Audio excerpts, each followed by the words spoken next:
But when I come into the gym, my mindset is such that every workout counts.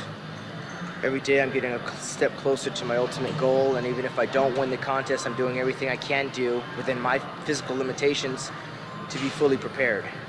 And I'm 3 weeks away from the Mr. Olympia. I was 219 pounds yesterday, and I feel strong, I feel confident, I'm refreshed. The one main objective is always there, and that is at the end of the day when I get to New York City and I step on stage, I have to ask myself as I look in the mirror, did I do everything physically and mentally possible to be prepared? Am I ready to go into combat against the likes of Nasser, Ken Wheeler, Kevin Levrone, and Ronnie Coleman? And every day, the good part about my attitude is that I'm very optimistic, and every day I reflect and say, yeah, I left it in the gym, I did my best, and let's get on with the next day. And so here we are. I'm gonna do a little chest workout today. I'm training by myself, which is customary about a month before a show because I train a little faster, a little lighter, and my workouts are a little more intense because of the speed. So enough talking, let's get down to business. For me, 3 weeks before a contest, 150 pounds was like 180 pounds, which is what I usually will handle in the off season for about 6 reps. So obviously the bigger you are, the more you should be able to handle. So sometimes I get a little confused when I see somebody the size of Dillette or you know, the size of Fuchs or one of those guys, and they're over there messing around with 100-pound dumbbells and they weigh 300 pounds, you know, and here I am at, you know, 215, 220 pounds, and I'm handling dumbbells around 180, 160, 150 range.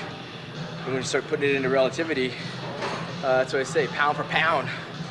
You know, I'll take the 300-pounder on any day, because most of the time, as they diet down and start to lose strength, they start feeling sorry for themselves. You'll never get that out of me. Like I said before, I may not be the biggest, I may not be the strongest, but what I do works well for me. And you'll find no quitting here. So let's move on to some incline flies, okay? Usually when you're training for a contest of this magnitude, or otherwise, if it's a city, state, local, national, international, world championship, when you're this close to a contest, you've got one set of eyes that you can really trust, and that's those looking back at you in the mirror. So granted, if you have to make a certain weight class, the scale has to play an important role, but even more than that, you got to use the mirror as your guide. It's not my best friend, but I do use it as a measure of my progress. So when I look in the mirror, I know the mirror is not lying back at me, whereas I may have friends or fans that tell me I look great when I really don't. It's very hard to fool myself into believing that I look good when I don't, when I look into the mirror. So at this point in time, 3 weeks out from a show, I'm constantly trying to gauge my progress by what I see back in the mirror.